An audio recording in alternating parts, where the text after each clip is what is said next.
You are listening to Let's Go, the weekly anime podcast about weekly anime from Dynamite in the Brain and Secret of the Sailor Madness. So come along and hang with the Let's Go gang. It's Dwayne. Hello. It's Niall. Howdy.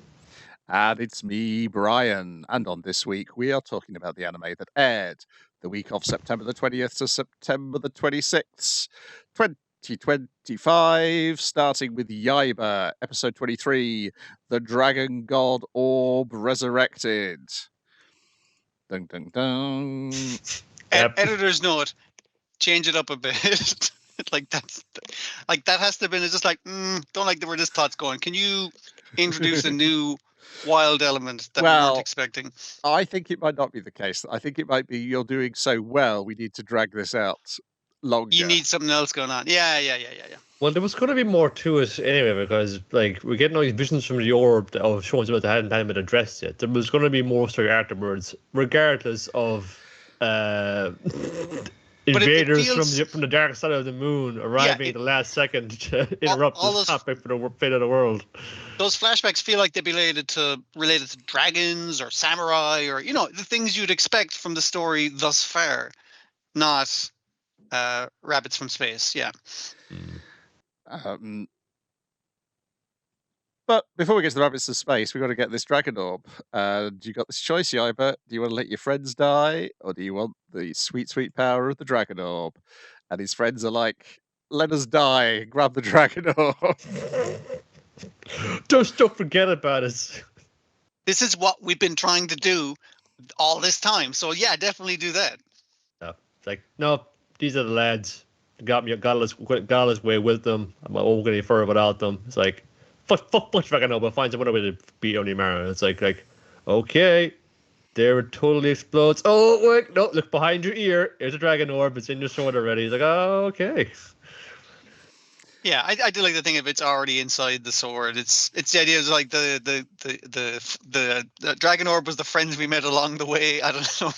Even better, quality of life improvement. It's all the powers in one orb. So you got to keep counting the whole bag of them and switching them out. It's like, oh, this is such a time saver. This is brilliant. Thank you, Ghost Samurai. You've really done me a favor here. And the main point is you stuck by your guns and you defended your friends, because that's the thing. And I like the thing as well of just him going to like, you having like heart and you having these principles is good, because power without principles is extremely bad. Like that can go very badly very quickly, but you chose to do the right thing. So yeah, absolutely, you're entitled to have all the powers at once at the same time. Yeah, go for it.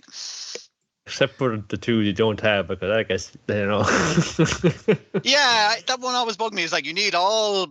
Is it 7, 8 orbs? Is 8 orbs? It's just like any denomination, you're using like a public telephone phone. Any denomination of orbs is fine. You don't need exact change. 8 out of 10. Use all of them. It's okay.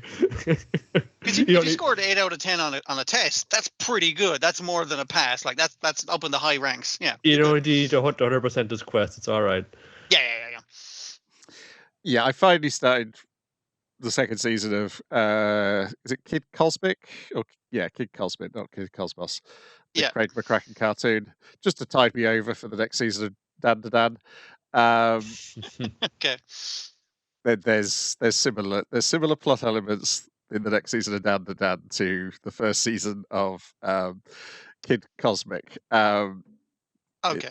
I raised an eyebrow when they showed up in Dan to Dan.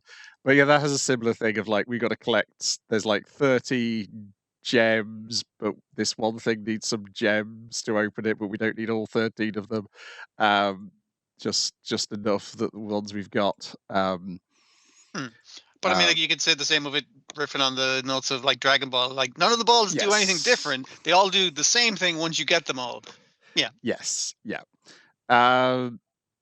The Kid Cosmic's doing a lot of Marvel Comics referencing though, because the gems are in that are all sort of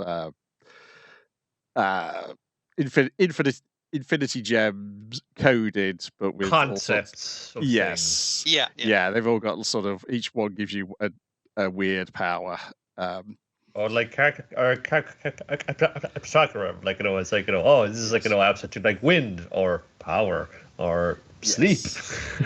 The the big unseen villain is this Galactus type figure, and in the second season introduces this character who looks like Darkseid, who's a big fan of the Galactus type figigure. If you're going to steal from something you like. Like even Jack Kirby stole the main villain of Thundar the Barbarian to make freaking Darkseid. So it's fine. You can just steal from whoever you like, including yourself in some cases. Yeah. Darkseid only one face. There I see. That's better. Like just a scary face, not the regular guy face. Streamlined design, you know. 2 faces is great, you know. I want to give people value for their money, but just one, you know, one good face is brilliant. Isn't Darkseid predate Thundar? I thought so as well. Well, if so, then he stole the design of Darkseid and gave him a second face to make it I think design. All those like cartoons, wasn't he like involved with them a little bit? He was, yes. He was involved in Thundar. So he's involved in the Centurions, that's for sure. See, I thought he went Marvel animation, and from animation went to DC, but I know he went to more profitable thing like design and toys, basically. Some of those things are what they have very very similarly coded. Actually, they fell in the 80s. You're right, actually. Yeah, you could be right. Yeah, that's how he was. Yeah, there's some of that in my retro panel as well. It's Centurions class. No, it's not Centurions, but talking about how things in the 90s actually happened in the 80s. Yeah. Well, if you're cribbing notes and copying people, you're going to end up like seemingly retro looking, and therefore in the future you're just like, when did that happen? Yeah, everything becomes just sort of one boomer blur. Give this your standard retro 15 years and people are going to be like, wow, fucking Yaiba looked really good back in the 80s, can you believe it? Because they'll be thinking of this one. Yeah. So got this gem, the orb now in the sword. Let's go and finish Onimaru off once and for all. End this series, wrap it all up in a neat 24 episodes. Sorted. What could possibly go wrong? Their battle in the sky, which is pretty cool. I'm glad a bunch of those Oni left some of their rocket clams on the exploding volcano, so our rest of our heroes could escape. But their battle in the sky, where Onimaru has a jetpack and Yaiba's just like using the sword to like propel him through the sky, which is rad as shit. He can float with it, but over Dragon Orb, but he he's kind of like like a witch's broomstick to get anywhere else. It looks real cool, but it is interrupted by the episode opens with the rabbits awakening, right? On the moon. Yeah, it does. After 10,000 years, we're awake. It's time to conquer Earth. I like the motif of taking a skein off of the dark side of the moon, and their moon city resembles like the iris of an eye with the shape of it. It's a nice look.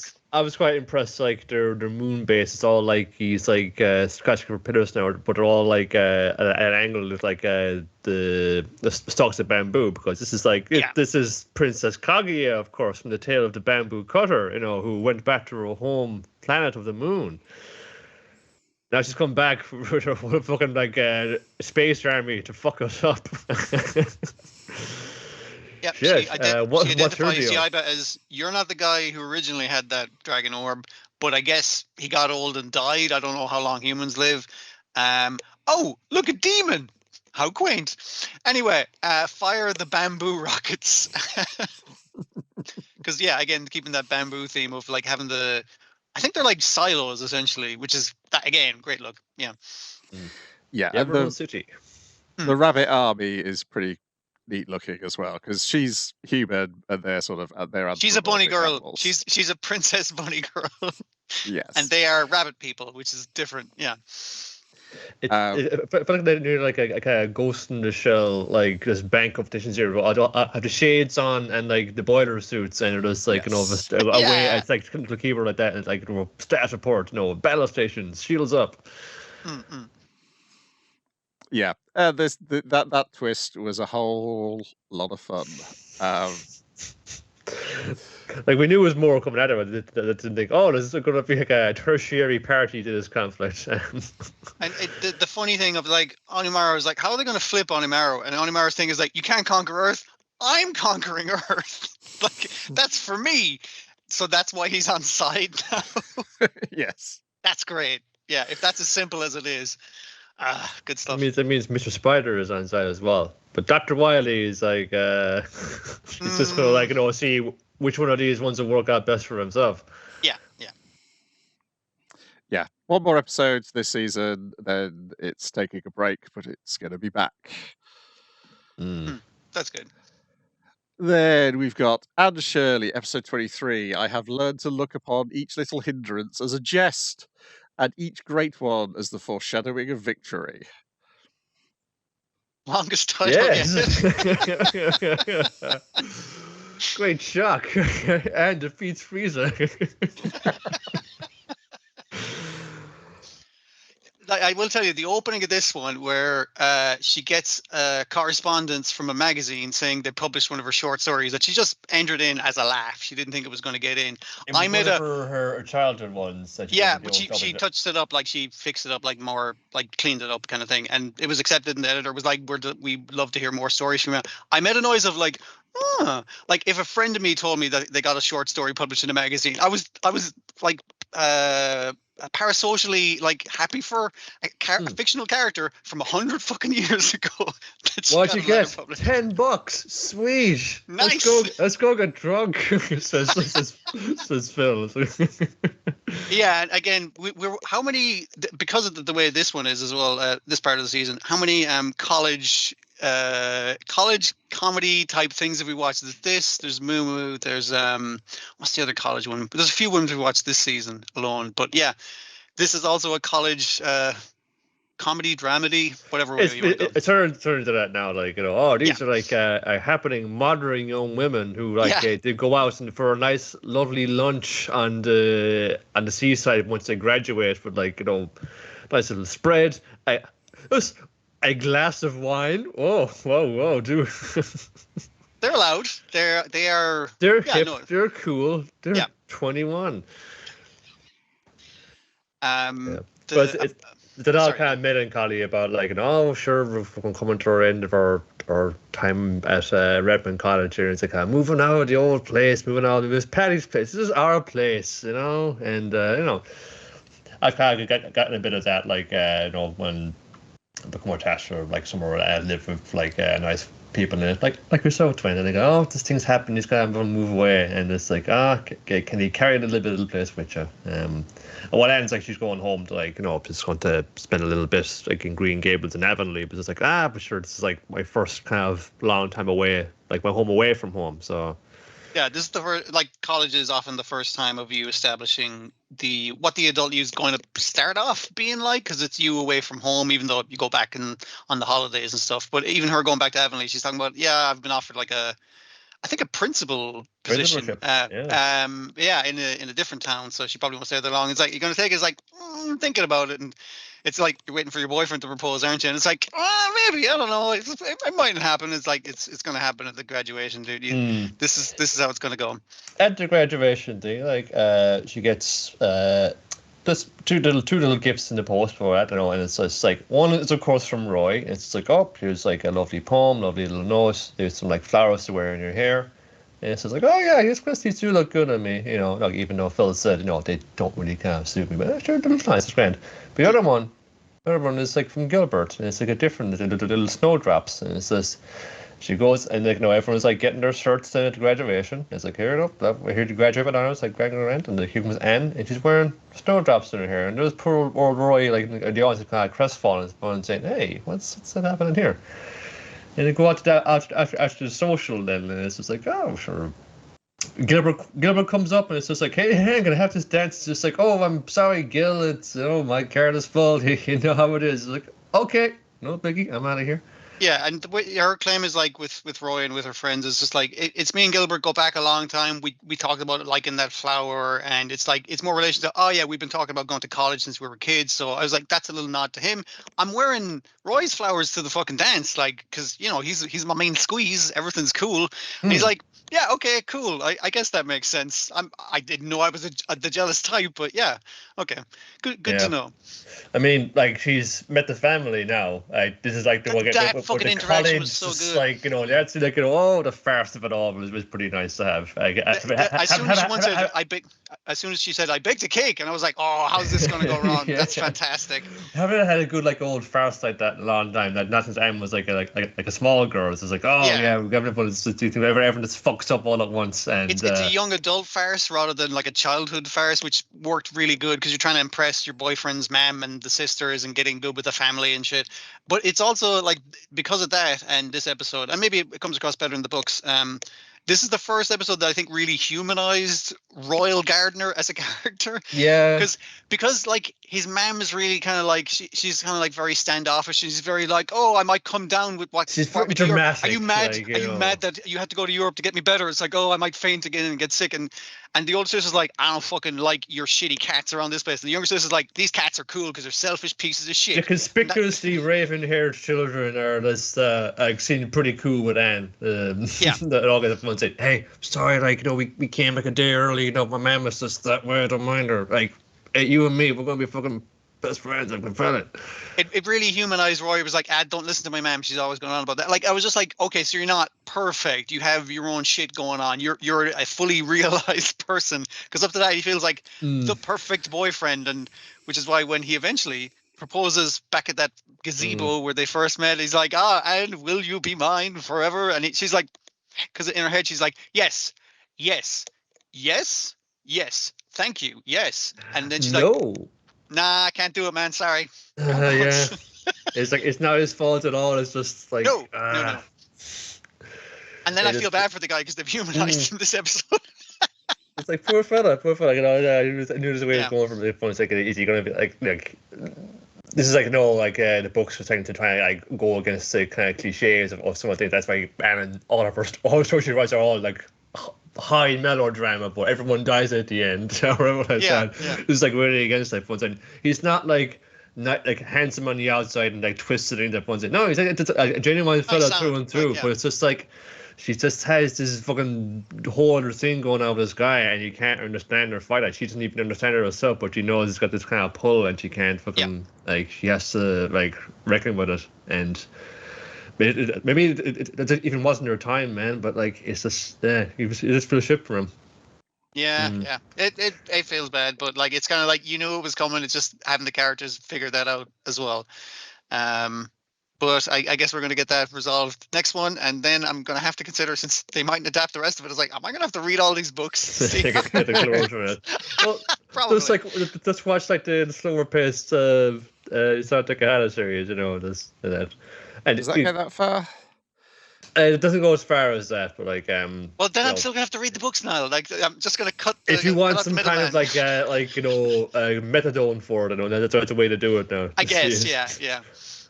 A diverse of it that informs some of the others that came afterwards. I mean, it's like, it's still kind of being its own thing, and while it rushes in kind of certain sections here, it was to kind of maybe get to this climactic point before and say, can we settle this ship between Anne and Gilbert already? Like, what is going on? Is this fucking fun? It's just like, is he fucking not the original, but one of the more famous. I didn't realize, like, will they, won't they fucking relationships in literature? It's like, God, come on.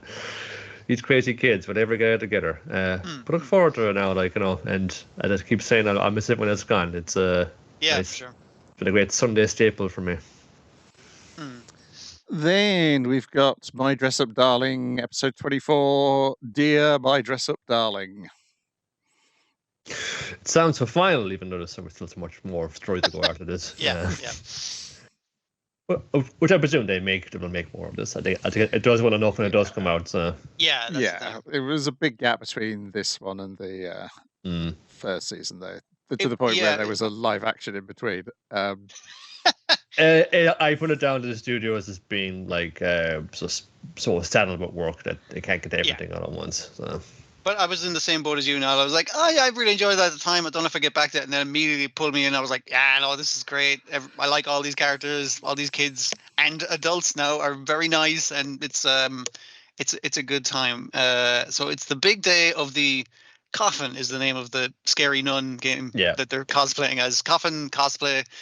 And I love all the intermediate little drama that's going on. Like the one girl, the one who usually does magical girls, her just being like, don't look at the blood, don't look at the blood. She's just like got a really weak stomach. Getting grossed up by the very good props that Gojo and Akira put together and saying, wow, you can really make out the veins in the eyeball soup. It's great.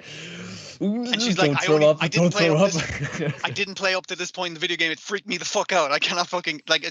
That's really funny because everyone else is just like, cool gore. And it's like, wow, the cake looks really real. And he's like, yeah, it's paper mache or whatever. No, it wasn't paper mache. It's anyway, like, whatever. It was, I think, the modeler's clay, was it? Modeler's clay or modeler's kind of like the kind of costume material everyone used kind of sculpt out things. But yeah. and then him kind of going like, all right, now for the finishing touches, and throws a bucket of blood and guts over the fake blood and guts. That's the important thing. But it's still like she was looking directly at the cake when he did it, and she's like, I gotta sit down for a minute. Yeah. Every time I think it's about that, it's just like Akira is off by herself in the corner. It's like, kind of trying to get her stuff together like that. It's like, no, it's just down to her kind of a whole thing with Marin. It's just like, oh, I don't want to get in the way to shoot as well. It's like, yeah, and Marin's been freaking out the whole shoot. Basically, anything of Gojo, like any kind of touch where he's like pushing up her chin to get her makeup done, she's like, okay, because she's resolved herself to confess. I'm going to tell him. Today. After the fucking shoot, I'm gonna fucking tell him. So she has that going through her mind the whole time. It's it's freaking out her cosplay performance a little. But yeah, one of the characters who's not in the know points out is like, hey, we didn't get a picture of Marin and Akira together, and those characters actually interact in the game. There's a scene I'd love to recreate. So I'm just gonna and. Yeah, Marin's kind of like it's like oh right in the middle of it, and it's just like Marin kind of blurs out, it's like, Akira hates me. I mean, she doesn't want to hang out with me. And Akira's like there, and it's like, oh shit, she's there. And it's like, and Akira's like, we kind of flash back, like, to the end of that point, saying, oh, but see, the reason that Akira doesn't want to be the same as Marin, she keeps just like climbing up around her and just being standoff, is because she's actually her biggest, hugest ever fan, and she can't be like, in the same, like, she doesn't deserve to breathe in the same air as her Oshi. She can't be deign to be in her presence. She's not worthy of it, and that's why she's all so freaking out around her all the time. She'd seen their friends who knew Marin had seen shown her the cosplay of her as I've forgotten the character from the kind of like the lordly lady kind of thing from season 1. And she's like, holy shit, she's so fucking cute. She's so hot. Oh my God, I'm going to fucking worship her. And every time she's been like leaving her apartment and checking in on a thing, it's been on a magazine of her fashion shoots. Yeah, that she was just bombarded with. Like, oh no, get away from me. So she has not quite the same, like, because it's a fan version of that. Like, you're around the person you respect or admire or that kind of thing so much that you're just like, you shut the fuck down because you're afraid you're going to blurt out and go crazy. But like, she has my problem of having a resting bitch face when just existing around the place. So she seems really standoffish, and it's like, no, she's actually super into you. And when Marin's like, holy shit, you're a fan of mine? Come on, let's get a selfie. Oh my God, I got a fan. This is so good. Oh, I didn't know I had fans out there. It's great. Akira's voice actor, like, she does a great job of like doing the high pitched squeal that they actually have to pan the camera back from. Like, really, like, kind of strangling. It's like, it's so good. Yeah.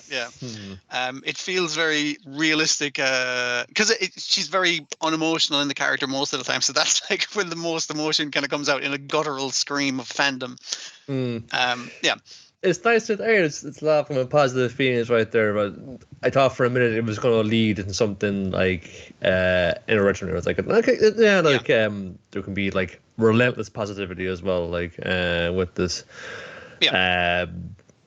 And I know from experience too, it can be a lot of fucking like, kind of backbiting in cosmic communities. I was going to kind of address a bit of that now, rather than that. But maybe it's intended to kind of counter that kind of thing. It's just like fun change. It's just like present the thing in the positive, why it can give to people rather than why it can kind of take away or pull them down on. So that's one approach. So hey, shoot, well done, lads, great. We must cosplay again. Let's set it up again. Let's have a long walk home. Everyone's like, at the car, people just like, they're kind of walking down, and it's like they keep walking. The scene keeps changing around them, and then the kind of one splits off, and then one splits off.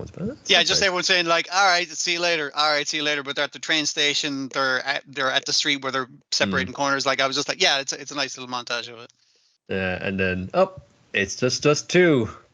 I told myself I was going to just look at that today. Come on, anytime you know, just go.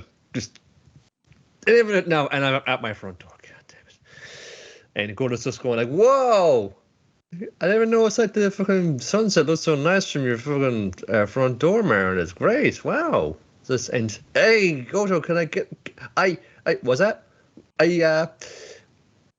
Let's get a picture together for that like that sunset. I haven't got a picture of you at all. But it's like, oh, there's what I'm like. She's like, playing it off and panning around, but. She's just like, well, I'm still getting in. Yeah, she's squeezing into him. He's getting embarrassed because she's squeezing into him. She takes a selfie. It's a really good picture, but in the excitement of it, like he's just like, ooh, grimacing. Like, yeah. It's still a good picture. It gets his character down, but like in the excitement of it, her phone drops, and it's like, I guess this cliffhanger is like, does it fall off the fucking building? Does she finally have a selfie of them together? It's not a cliffhanger per se, but it's kind of like the thing of, you crazy kids. You'll work it out. You'll work it out eventually. Yeah.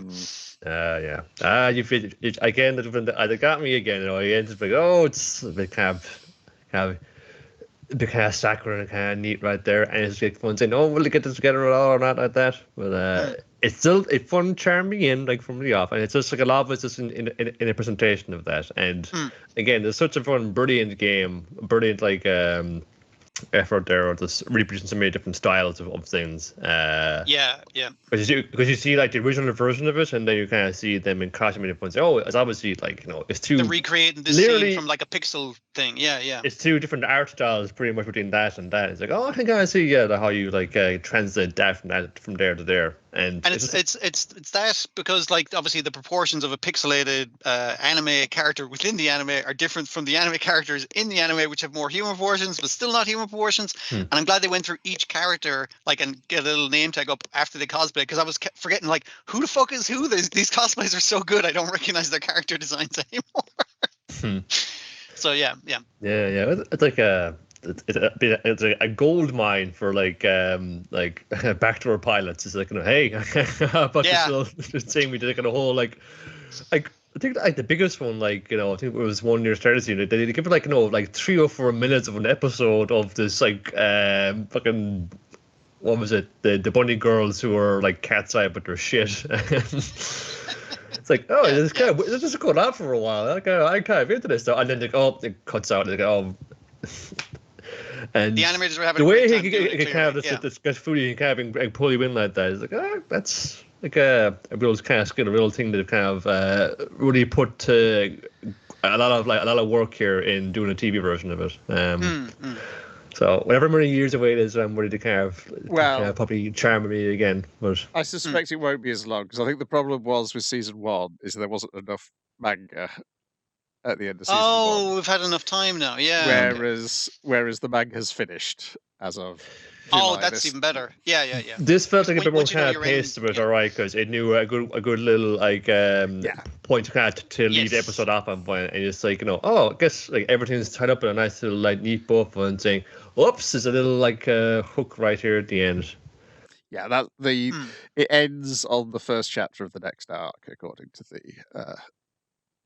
the fandom wiki for the series. Okay.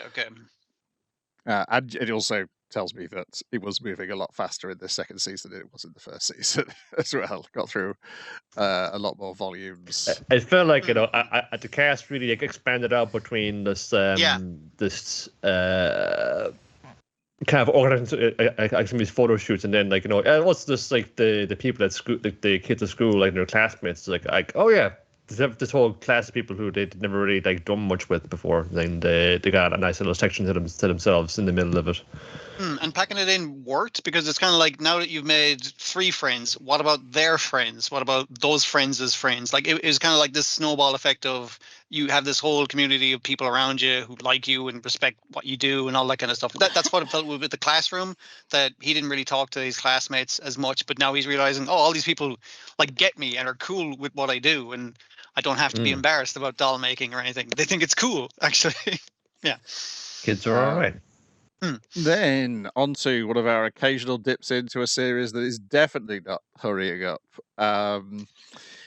It is One Piece episode 1144, The Worst Nightmare, The 5 Elders Come Together. And unlike some of these episodes, this episode title actually describes what happens in the episode, not what's about to happen in the next episode. Not the preview for like next week's episode. Yes. Yeah. That will happen. So yeah, the rest of the elders have had to step in because things have gone to shit on Egghead Island because Professor Vegapunk has started a video where he's about to describe what's going on in the world, and they don't want people to know this. The conceit of he's pre-recorded a video. In the case of my untimely demise, I'm about to reveal all the secrets the government doesn't want you to know. But he's recording it at the time in real time, and he's just like, "Hey, should we make a cup of coffee while I do this?" And the robots are like, "Yeah, fuck it. I guess we can do that." And it's like, I guess we can waste time. Yeah, editing, Egghead. That's no, because there is a method to his madness. I don't think it's in this episode. There is a reason why he's delaying it. It's to allow everybody. But literally in the recording of the video, he's like, "Well, it's not like they're going to be on the island. They're going to be well away from us, so they won't have time to stop us."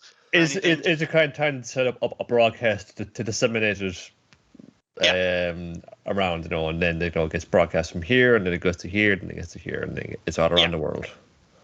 It's the knock-on effect of it. Yeah. So the 4 of the other elders have decided, we've got to step in as well. Saturn's not doing the job. We all need to show up and show off our weird monster forms too. I mean, just coming back onto it again, it's like, you've seen how one of the 5 others, where he's like, it's just like, I wonder what the rest of the 4 look like. Probably 8 from us here. No, let's just peel that off right away. Here's all of them. Here's all like their true hideous visages. What if all of them were as freaky, but in entirely different ways? I guess, yeah. And all yokai are like ancient mythical beast monster based. Before we get to that, though, we have some illustrations of why they got to step in, which is the giants are just destroying Marines left, right, and center. When it was the simple shot of that dude, like just a shot of the Marine boats and a dude like taking an arrow out of the quiver, just lining it up and shooting it, and then the arrow fucking hits the ship, and it's like, oh right, he's very big. That's a big arrow that just completely fucked up that ship. It's like, oh yeah, all of their things, and one giant who's not even fighting the Marines. I say skipping the boats like stones across a river kind of thing. I'm just like, yeah, giants are fucking terrifying. And that Devil users, they do know how to swim. Yeah, that's the thing. It doesn't matter if you fall in the water. You won't be safe if you're not into the water. There's probably also dangerous down there. Just pull you in. But yeah. So I've forgotten all the elders' names, but we get what's the different forms? There's one guy's a sandworm. They get a good use out of that, especially after Dandadan recently. It's this guy with the mustache. Mars. Yeah. Evil Gorbachev. Mustaches. Yeah, Evil Gorbachev has that one. There's the guy with like the beard and mustache combo who is like it's like a Firebird, but I've forgotten the specific name of it. Feng Huang. Yeah. And that sounds like it would be like the least freaky one, but that fucking screech it makes is so good. It's a good monstrous noise that it's like, what the fuck is that? Like other characters reacting to it. It's a freaky bird. Yeah. Evil Gandhi, a skeleton horse centaur.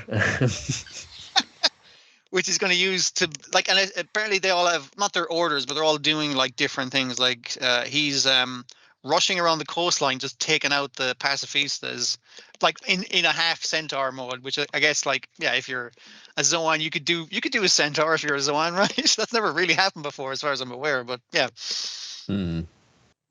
Actually, I made a mistake there. Evil Gorbachev, he's the giant boar. Yeah.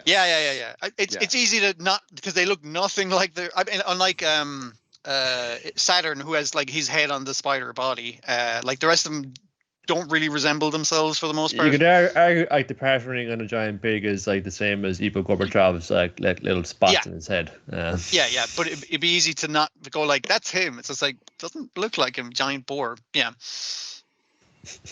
Evil Gandhi knows about, like, you gotta still know who you are, like, you gotta inspire terror in the people. If they see you as like, a giant worm, you're kind of going like, and that's the most like distinctive, like, he's got a suave guy in a suit, turns into a giant worm. And that's the one that almost fucks up Luffy because it's he gets him. He tries to swallow him a few times, but he does get a swallow in him. But fortunately, when they go like, it's been 2 years, and I was like, Jesus Christ, it's been 2 years since they last saw Luffy. Because real world, it's been way long. You forget how the time scale works sometimes. It has been a busy fucking 2 years, basically. Yeah. Yeah, and most of Luffy and the gang took most of that 2 years off. Yeah, that's the thing. They weren't hanging out for like 2 years for the most part. Dear.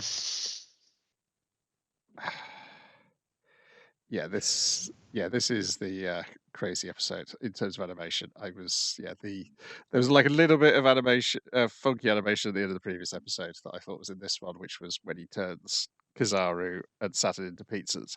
But yeah, this is the one with the bulk of the fantastic looking animation. I think there's like a few bits like segues between scenes where it's not like full power, but within like it's cutting in on Sanji on the ground trying to get the doctor bleeding on his shoulder like off the thing. It's like, we got to get to the thing, and we got like shots of Brook being nonchalant about how the ship is going to crash. Yes, like which are still funny and they still work, but like every time we cut to the big action, the animation is increased exponentially. Well, they're buying so much time by just like taking one panel and like turning it into like a 1 minute 30 action spectacle. Yes, and also you get the scale. You start off with the scale of the giants, which is done very well in the start of this episode, and then they top that scale by bringing in these gigantic creatures. Yeah, so your bald guy, Skeleton Centaur, is taking care of the pacifistas. Your Rodan is going in search of the transmitter. Yeah. The sandworm eats Luffy. But that's when the giants show up and slice him apart. There's a great bit where we see Usopp stop the boat, but it's done in like drawings Usopp's drawn. That's a nice bit of showing off as well. Like, it's just like, here's what happened. Because I think again in the comic you don't see what the fuck happened. It's just like, oh yeah, Usopp did that, but it's like him explaining what he did in his own style. It works really nice. Yes. Yeah. And meanwhile, the rest of them are going, okay, we've got to get off the island. Jinbei, have you found Zoro and retrieved him yet? It's like, he's still fighting, even though we're trying to evacuate. I'm going to force him out here by force. But Jinbei has to be like, I'm going to have to let them clean up a little bit here, because they are going ham as well. It's technically a swordman / jaguar fight, but it is it's also pretty crazy, even though the scale is a lot smaller than the other thing. A thing of Dari and Broggy showing up that I loved, because they were showing like the threat of the boar and the threat of like Saturn and stuff, and they just grabbed those two guys and slapped them off each other. It's like, holy shit. I mean, like they swing them around like in a big way. They're nearly as big as them. They're close to the same scale. Yeah, they're taller, but they're not as as wide and heavy looking. Yeah, they're not. Yeah, they pick them up by the horns and crack their heads into each other. Because obviously they've realised the problem at this point is these guys regenerate. I think Luffy figured that out in the last episode. Which was why he was turning people into pizzas and hurling them far away. Instead of trying to kill them. Just drown them. Like if they're different fruit guys, just knock them into the water then. Yeah, I mean, I don't think Luffy's quite figured that out as a fighting technique even after all these years in fighting devil fruit users. I'll fight fair.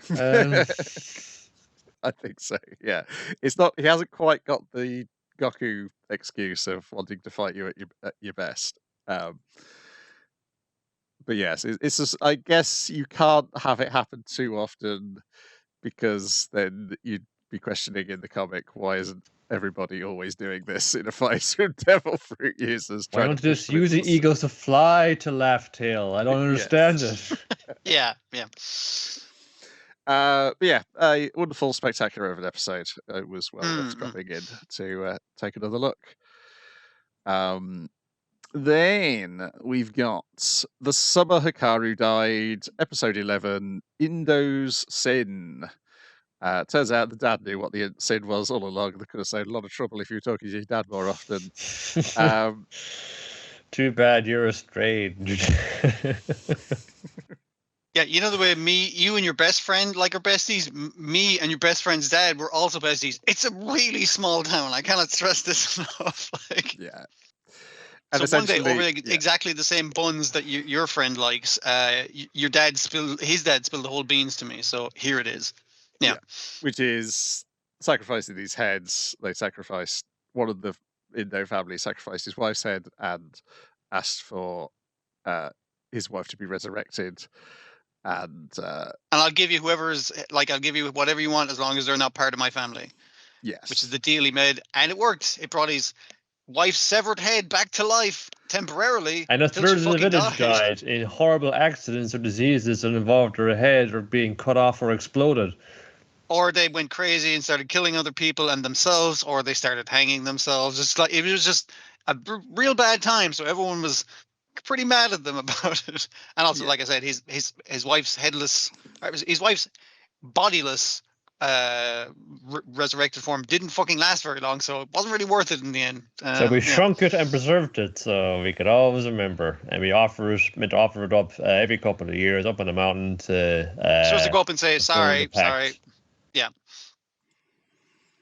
But it hasn't really worked out. And while this explains a lot, I like the way we still have him working on it, just in his copybook kind of thing of like trying to solve the mystery. He's like, that doesn't explain all the other severed body parts or the rest of this shit that's going on. It's related for sure, but like there's more to it. And he's like, yeah, there really is by the look of it. Yeah.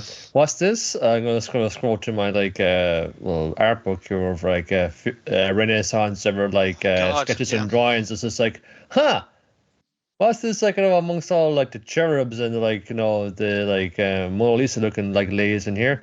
Here's like a little sketch of the very pattern I see whenever the car was trying to absorb me. Labeled Gehenna, like the Judaic hell. What's that all about? It's bad when it shows up in that. It's fine if it was just this thing contained to this weird town, the weird valley, I guess, like a mountain range and that kind of thing. But it's like no. It's a little bigger than that, which makes it a little more worrying. Yeah. I sort of like that it implies that there is like some kind of uniform elements or elements in common with other like paranormal happenings in the world, that they all have this similar wavelength, and like one apparition of them is in Hikaru or Onuki or Hikaru Onuki amalgam hybrid yoke, and it's just like like this background paranormal energy in the world, and then it's like this mountain. It seems to be a focal point for it, and here's this entity that's like erupted out, a concentration of it. Then we get like a repeat of the scene at the door, but in the school, and we see like the full transformation of Hikaru being tempted to eat Yoshiki's soul. It was freaky because they were just walking through the corridor having a conversation, and he kind of stops mid-conversation, goes like, "Hey, give me that soul," and like the head sort of slowly detaching and the goop spilling out, and him kind of being like, "Oh fuck, I can't run away because then other people will see him and know he's a monster." It's like, why am I trying to protect him because he's a monster? I guess because he looked like my friend. He's actually a monster though. And then it doesn't feel so bad when he's starting to encompass you in the goo. Yeah. You're just like, this isn't so bad, actually. We're becoming more mixed. Yes. Also, Asako sees all this from the bottom of the stairs. But as to, like, is she traumatized from it? Probably. And again, this calls back to a further scene with himself and his dad in the current day conversation, but also when they were kids, where he was like, I like the monsters better than Ultraman. How come they can't just work out work together, make a peace treaty or something? Yeah, and fight the real villain for Dr. Hell. It's the idea that the dad is just like, and this is back when he's like, it relates to stuff he's feeling now about monsters, but it's also like when he could talk to his dad, now he's trying to rebridge that, and it's like, you should probably talk to man more, like see if you can work anything out or anything. And that's like, yeah, maybe. And the man kind of going like, oh, that fucking prick. Like, she's a bit like,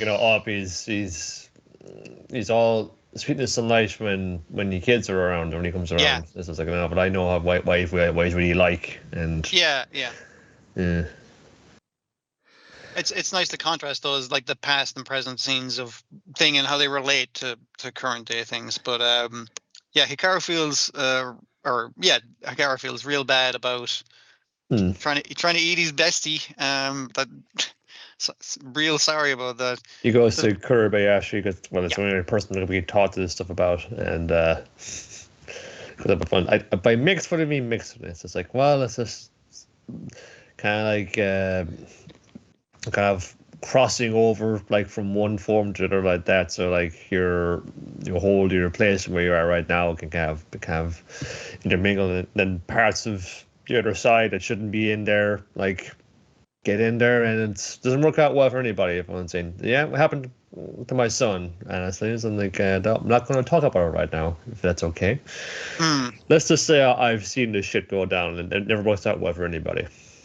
And like in contrast to the scene where Hikaru was asking what the real Hikaru was like, and the way he described it was like, it's like he's like the main character in an anime. Yeah. He's like good at sports, bad at school. He got on with everyone except for like girls seem to like him, but he's like, we never asked him about himself. They get jealous when they go out with somebody else. The upperclassmen didn't like him because he seemed full of himself, but the underclassmen loved him because he really looked out for them. It's just like, the underdog that everyone roots for. Kind of average, everyday Japanese teen. It's like, hey, he's got this the other thing he brings up is like, I never seen him cry, and I wonder if he wanted to. Because obviously he knew all this shit. He knew what the Indo's sin was and all that. It was taught to him at a young age, apparently. So, there's probably something in there between like Hikaru the entity and Hikaru the real boy about not wanting to be alone. It's just like that's the fear that Hikaru the entity has. It's like, no, I know what's wrong, and I don't belong like here in this human world with everybody else. And it's like I'm a threat. I'm dangerous. Even though I don't want to be or don't mean to be, but I just want to be alone. And he's just breaking down crying. And Kurabayashi's fun saying, he's like, I just end the pain right here and now. End this whole thing right now. In this weakened state, I could use my slappy hands to slap that fucking monster right out of this corpse. But it's a crying child crying at your dinner table. It's kind of like, kid. Yeah. She can't do it. And what's she call it? She's like, that soft-headedness is what's she's been called out on before, basically. Her son is told like, no, it's just that's soft-hearted. This is going to kill us all. Yeah, sorry. Yeah. Then is it Hikaru's mum or is it Yoshiki's mum that you're seeing at the end? It's Hikaru's mum. It's Hikaru's mum, yeah. Because again, it's the thing of talking about connection. And a home that they go on to, like, is your home like, on the mountain, like, where your spirit is from, or is your home down here where Hikaru, who you're possessing, is from? Like, which is it? Yeah. Where do you feel, or is it both the places or nothing? Like, and that's again the background quandary of this fun thing. If you have like an identity that's out of step with like the town or place you were from, do you feel at home on two sides of it, or do you feel like welcome in neither? That's yeah. Up to kind of find a connection of that. It's like, it's kind of like nicely, like as we're as we're expanding it out and showing a scale, and taking the time to by the way, just going to zoom back in. It's really about Yoshiki and Hikaru, and their interactions are ultimately what's going to determine how everything happens for everybody else in this storyline.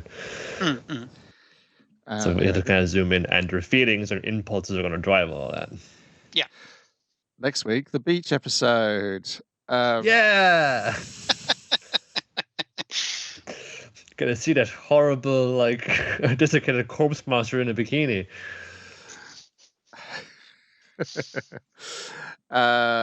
Yeah, so one more episode of this, and then I think you just got to wait for the manga to be finished before they can do the rest of it. Because the author said it's going to be 10 volumes, and I think this series covers the first 5.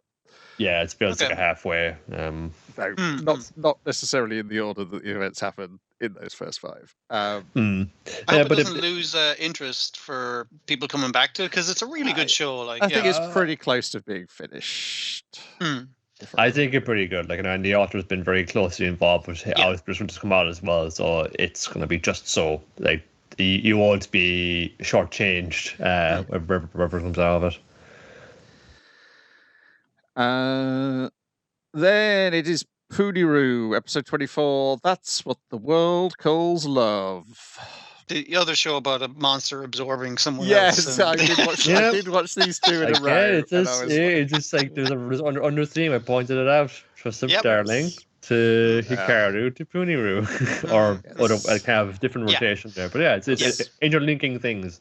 Yes, because all Yoshiki needed to do was get all the dirt of your Hikaru out from underneath his fingernails and create a new Hikaru from it.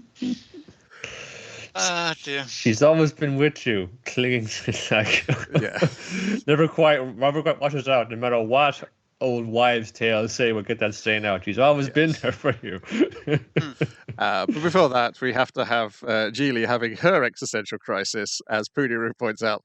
That's not what Kotaro looks like. You're just playing with Kotaro as if he's a toy, because humans are the toys of the toys. Initially, she's running around with this toys. Jedi saying like, "This is like my mindscape, and that's why you're so small in it, because I haven't absorbed you fully yet." But then, like, Puniru's running around her like she's a numbskull, where she can look out of Jedi's eyes, kind of thing. Really fun visualization of between the difference of I'm a fucking eldritch monster, and it's like I'm a cartoon character. I can do mad shit. It's just like nice contrast there. They find the bag, but it's just got some unsentient slime in it. Well, Hikaru makes some in it, like in a kind of, it's like, I just need some borax and stuff. Yes. It's a magical This is what it's a bigger pack. No. Yes. Yeah, because it's this thing of, wow, your girl slime thing turned into your girlfriend. It's what you all know. It's like, yeah, that'd be nice if this was Puniru, which it isn't. Is kind of what starts her existential crisis. But yeah, him trying to mix it sadly in a plastic bag is just like, Jesus, dude, that sucks. Yeah, and Geely has to try to bury Puniru to the floor, collapses underneath her, and then Puniru soul escapes Geely's body and has to find some of her pre-existing body, which thankfully does exist on Kotaro's body because he doesn't wash properly, and creates a tiny, dirty version of Puniru in the palm of his hand. Now, according to him, it's basically her sliming him several times earlier that day, which we know she does several times a day. So he might be right, but everyone else is like, dude, fucking shower more. Come on. I know it saved the day in this scenario, but that's gross. Yes. Then they use the slime to bring her back properly, which then brings Ruru back, because now the soul is outside the body, and this is elaborated on almost immediately in the very next chapter of the manga.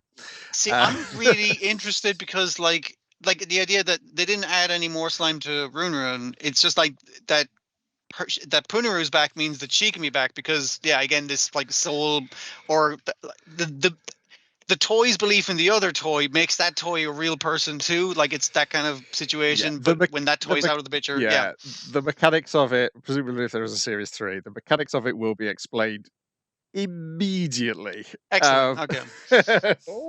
There'd be a series 3 if the kind of little line to leave off in this bit. Yes. Unless by becoming like not a late night show that they've freaked out all the parents with the weird horniness of this. I think the current problem would be that there's not enough chapters of the comic to make another series. Okay, they might have to wait a bit then. Sure. So you may have to wait a little while, because I think they like cover 40 chapters or 30 or 40 chapters for each season. Wow. Okay. Yeah. There's a lot of fun where it goes next, and it answers a question and then raises more questions than it answers. And and then everything's going back to normal, and then it kind of ends with them accidentally doing the fall that Geely orchestrated, with Puniru falling on, or is it Kataru falling? It's Kataru falling on Puni A Room. Katara falling in the Yes. Puni Room. And the narrator saying that they remain friends until they stop being friends. Obviously, with the, I think you can either take that obliquely, or it's like, oh no, they become a couple at some point, and that's the point at which it's the old Scott Aukerman joke of my ex-girlfriend, my wife. Yeah. Yeah, I've used that a couple of times. Yeah, it's good. Like, I even like them kind of glossing over what happened, Jelly, and it's like, we said she's a very bold girl, and to sit in the bold girl corner and put a sign on her going like, I will not absorb people's friends. She's just getting drunk at a vending machine bar. Yeah, it's all Drowning fine in now. sorrows. And her mother and her father, the teacher and one of his students, are just like, well, she's learned a valuable lesson. Oh, we also learned that the teacher's married. His wife gets brought up in this episode, which I don't think has been brought Oh up. yeah. Yeah, that's true. So he's met a child with one of his students. Not like that. Don't make it weird. All right, it's not weird. I'm telling you. It's incredibly weird, obviously. The whole fucking show is incredibly weird. It's but yeah, weird in a different way than the way you're thinking, you pervert. but it's trying to make you think like a pervert. Like, it done that several times this I fucking think season. it is trying to be a kind of safe, wacky environment, but you can actually discuss some of these strange thoughts or kind of inclinations you might have, and they aren't like anything just unsavory at this point. Saying, when you get to that kind of age, when you kind of are about to go into secondary school or high school or whatever, saying, yeah, that friend who you grew up with now, you kind of look at them in a different way now. How do I kind of how do I reckon with this feeling? How do I kind of express it or feel about it? And then also, just I have strange hobbies. What can I say? They're not illegal. They're not anything, but we're saying not something that we kind of associated with traditional stereotypes. So how do you approach that? I mean, things like Jelly looking like she's giving Kotaro a blowjob, framing from the audience point of view, but it's not. She's trying to clean a drink off his pants that got spilled on it. But she you get that too. But so if you thought that's just on you, you weirdo. It's making me the pervert. I don't fucking like that. Yeah. I'm looking forward to some more. I don't know whether they'll still. I assume they'll give the voice actress a rest so she doesn't have to carry on doing the VTuber stuff as Puniru. It's very funny when you watch it because she can't keep. She ends up laughing at herself and just breaking into her real voice. Yeah, well, you kind of notice across all of the different transformations that she does that she's got a lot of different registers to her voice. She has to work through. She's like this isn't the same lady who does Clara Valak on and fucking Irumagun, is it? I can't remember now who it is. I think if not, there's two ladies there with amazing voice ranges there. The thing about if it's a different actor, the Clara actor can do very fucking high, like that's the kind of thing, and keep that for singing as well, which is impressive. It is Yu Sasahara doing Puniru, and she's not Cleric. Okay, it is very similar though. I can hear that. Yeah. Yeah, I don't know if we know her from anything else. Oh, Dark Gathering. She's Yayoi in Dark Gathering. Yeah. Okay, that makes sense. The voice I hear in my head when I'm reading the comic. Yes. It's that same high-pitched voice, but on a flat monotone. Okay, come on, this. There's a lot of slimes in here, but not as friendly as you. Then we got City, episode 12, Summer Photo Contest, Nikura and the Road, City Grand Prize, Farewell Speech, Vocabulary, and Wishing on a Star. This is the first episode that felt a little flat to me, though I still liked segments. It still made me laugh. Like that's the main thing. Yeah, it's like building up to a bigger send off in the actual kind of final. I've watched the next episode. It's great. Yeah. Okay. There's even even that same melancholy, like an Aaron Sherry there of but moving out of the place you got so just kind of fitted into so quickly, it became another home away from home, and now you got pick up and move on from it. And it's very poignantly kind of puts it there, eventually this summer will become that summer. It's just yeah, man, it's a fucking transience of life, all summed up in a city cartoon like this. I think it's just the I think what the thing which flattens it out for me is Nakura and the Road being followed by City Grand Prix. So you got Nakura and the Road, which is a segment with no real dialogue. Grunts, it goes breathing. on a bit too long. I think Yes. the joke is like, you know, pretty apparent, like pretty quickly on, but it's like keep going. But because that's how long the musical piece was, we just had to keep stay with it. Yes, it's very repetitious. It's Nakura encounters. She finds her pendant at the antique shop. It's only 100 yen. She doesn't have any other. So she's running through the streets trying to get the money, and even seeing a sign on the road is like lucky turtle fortunes, like pointing this way. It's like, that's a good luck charm. I'll go down this road. And she meets the creature. Yes. I don't know what this thing is. It is man-sized, which is worse. I didn't realize it was person-sized. IKEA quatch. Yes. Yeah, and it's standing in front of a 100 yen coin in the gutter, and she decides she needs to fight it for it. And it does not fight back. It just lets her punch her or blocks her blows. Well, she keeps she goes for the nose. It's like the idea, if you saw a rhino, it's like, what's the distinguishing feature of a rhino? The horn. I'll attack the horn. I was like, don't attack the horn. And also, if you attack the horn several times and it didn't work, go somewhere else, because that is the solution to this problem, apparently. Until let's go for the body blow. Just like, she gets so exhausted, like the sun's going down. She gets so exhausted punching its nose that she drops her knees, lets out one last punch, hits it in the gut. It goes down immediately. Looked like it's taken a fall, and she collapses as well because she's so tired. But when she awakens, it's back. It's standing on its 2 feet again. So she's like, now I'm going to go for your weak point, but now it's covering its weak point. She's like, I just got to power through. No dialogue, which I do enjoy it for that. But I think eventually, like, again, just she wins by default because it becomes the next morning and it's gone. She collapses, wakes up in the street, and instead of the coin being there, the pendant's there, which suggests that he picked the coin up and took it and bought the pendant for her and brought it back. The money's not there. I was just out for a walk and you just fucking attacked me. It's just, Jesus. You attacked me all day. Like, that's the other thing. It's just like into the next morning. And he was just told, like, you know, early on, saying, the city isn't safe for the likes of you, monster man. It's proven. Iblis was right. Yeah. As I said, it's funnier in retelling it than it was in watching it. Because it just went on was kind of very, very long. It's kind of really went on. But again, that's what the music piece was. City Grand Prize. Summer Photo Contest was just a simple enough joke of, if one of us gets in, we split the money. And it's just kind of like your one kind of has to bow down to it because Wacko. I don't know. I got what if I won? I mean, didn't I get there on my own merits? Don't you think? But as it turns out, she's finally got it on the front page, no less, of the magazine, and it's just like, but they are going to split it now. They did promise that beforehand, so she is hoisted by her own the only motivation was for saying, this would be an interesting typographic thing to kind of get it in the Steam cloud of the photo you took in the back kitchen of fucking the place you work. Mr. Quinton. I was like, oh yeah,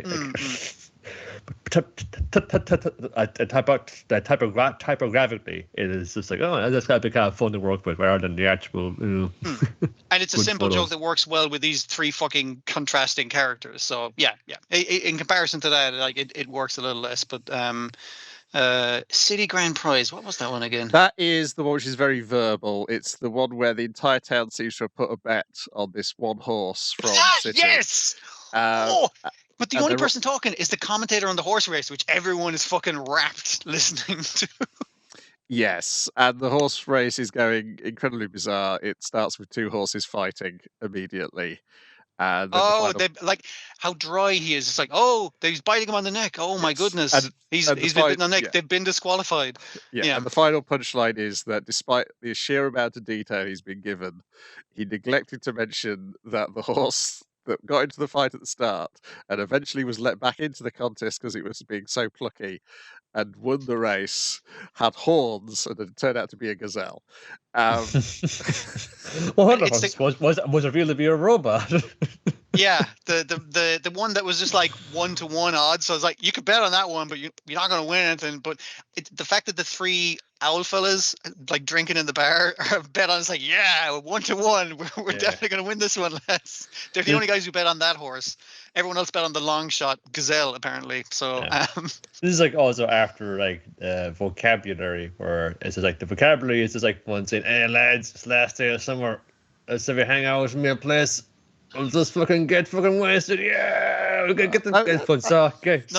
Vocabulary is the penultimate one. That's the last one before. I think this credits. is them listening to the horse race is basically like what sets up the hangout that they're doing later. Yeah. Anyway. So they've lost the race, but they've had a lovely afternoon basically. The next one is a farewell speech. Yeah, where Echans and Matsuri are basically doing their shtick in lieu of doing a proper farewell speech. They do some shtick. Matsuri thinks the shtick's over, invites Echan in for dinner, but Echan has already waved goodbye and is heading off to England. The idea that she's kind of running through everything that they've done in the show so far, just on herself, is like, all right, I'll go in here, pretend to be asleep. All right, got to do this fucking mad thing. That was nice. It's just like, even just like touching all the old places where you used to hang out. Before you leave the town, it's like, again, this moving away from somewhere, just like, it's become a part of you, so you want to try and take a bit of it with you.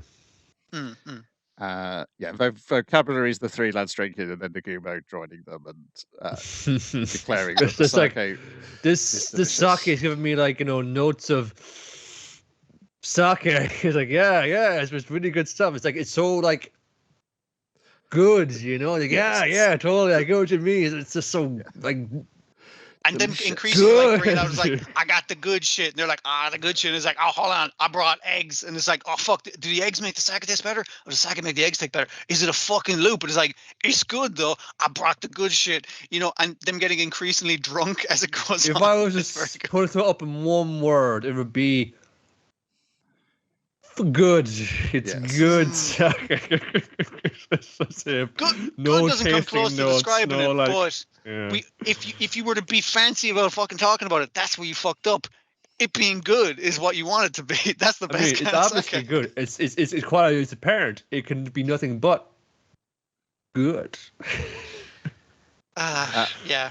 And then the three college girls spot a star, a falling star, and make a wish on it. And they spot a second one, and it's behaving very erratically. And then it's revealed that it is Wacko's sister has built a star-shaped drone and is flying it at night. Another hint of why she's tired all the time during the day. More gadgetry and more. Some people are night owls. I get it. That the rapid fire adventure could have all been real. Yeah, that is the thing.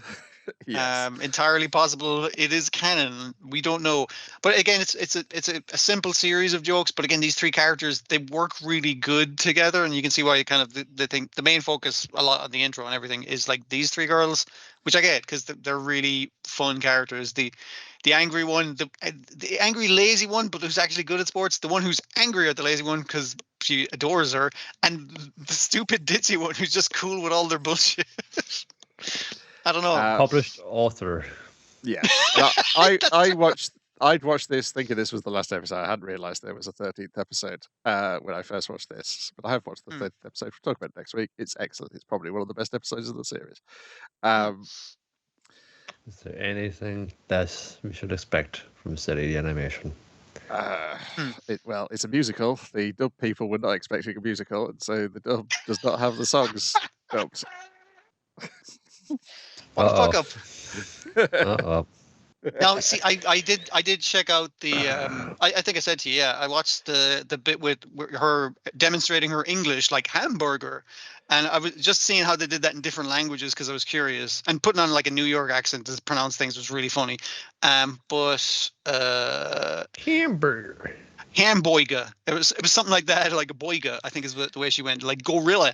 I can't do it. But anyway, but like they did that in different languages, and the effectiveness that they do another fucking thing in the thing. So I might have to check out the musical as well to see how they fucking. Well, no, there's no dub of the musicals. I suspect I Okay. joke that it got to them without them. I suspect what it is jazz rack terms is that they can't record another version of the song without paying extra money. The classical music piece is fine in this. Like that's public domain and shit. Yeah. Well, this could be a challenge for me. Because already Panty is talking is just like, showing me this like, well, if you want to have a musical that I'm going to get on board with, you got to lull it with swears and nothing but. Otherwise, it's just not going to happen. Also, don't let it take up the whole thing. It doesn't take up. It's like Panty's talking. It takes up half the episode. Okay. Only half, you say? Yeah. Okay. Sakamoto Days, episode 22. Each one's mission. Each one's mission. Added an A there, and it completely changed the meaning. Sakamoto Days, each one's mission. Yep. Well, I guess that exam is like everybody who survived, you pass. I'm not sure how to mark this anymore. It's like it's kind of Reeves got out of hand really quickly. The bit that was funny about me you're fucking under arrest. It's just like that stunt you pulled for and saying, "What? I just woke up. Oh my god! Every bone in my body is broken. What the fuck happened to me?" The examiner guy explaining to them that, well, anyone who survived, you've all passed because. I mean, I'm not sure how else we can score this fucking clusterfuck. And Kill Baby in the background, who I forgot his name was Jack Cass, which is so good. But anyway, Kill Baby just going, what? I fucking passed. I fucking did it. Like in the background, just freaking out that he's finally. You can't be freaking out the newbies anymore, Kill Baby. You got to step up and actually finish the course now. You gotta pay the fees and actually do it this time. Come on, don't be afraid. I was trying to remember, do we ever see Kill Baby again after this fight? No, I assume he dies immediately on entering Assassin School. Everyone gets entered.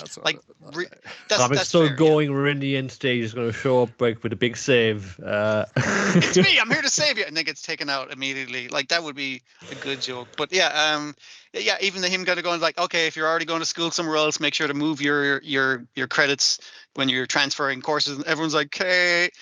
And they're all waiting back at Sakamoto's to get the results. Shin came top of the test. Apparently, they did score it some fucking how. Shin did really well.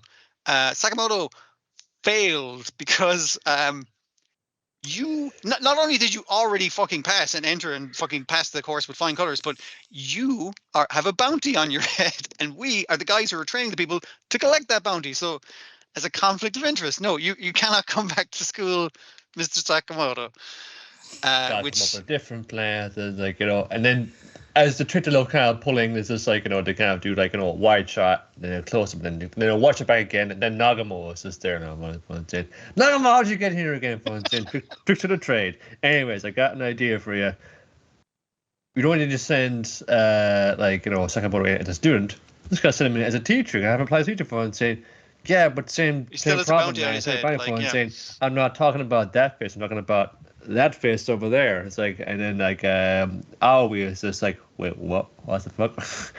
So by I guess amazing disguise techniques or acupuncture or some combination of the two, we've now disguised Sakamoto, Mr. Sakamoto Mrs. and she's going to infiltrate the school and get to the bottom of this in less than 24 hours. I thought it got longer than that in the comic, and it took place over more than a day because they go to multiple classes in this arc, and I mean, it's a very busy day of school, basically. That's what I can only think, yeah. Also, when you're getting taken away by Chopper off the island, to put Toromaru and Mafu into one is just like, we'll put those two together, I guess. I don't know, from two young ones. This is profiling. Who's at the controls but Kanaguri, the director assassin? He's brought him back to his true master, which is X/Slur, and he's going to induct them into their league of anti-assassins. Assassins. But yeah, we meet him, and we also meet I was going to call him Chili Pepper. That's a fucking stand. There is Carolina Reaper. Carolina Reaper. Yeah, Carolina Reaper. I love it. He's introduced as like, you fucking kids, you're shit. And he's eating the fucking peanut butter. You're like, hot. Like he's not actually good at that. And that's why his lips are red, because he keeps eating things that are too hot for him. And we meet his brother, who, despite having his eyebrows tattooed with sweet and tooth, that's not his fucking name. His name is a different thing. No, which and is his brother, yeah, his brother's into S&M heavily. Who's like, please beat me up instead of them. And it's just like, all right, I'm going to tell you to hold your breath. You can only breathe when I fucking tell you, says Carolina Reaper. And he passes out in the big dramatic thing where they were going to reveal, if you don't join us, here's our thing. We have full health benefits to joining our secret assassin organization. But just like, what if we don't want to join? Well, if you don't want to fucking join. And at that point he passes out and it's like, oh shit, is he okay? Club Jam. Club Jam. Thank you. I knew it was also food, but I could not possibly think of what the hell it was. I think it's a jam. I couldn't remember what's the fucking lead up to Sweet Jam. Like, yeah.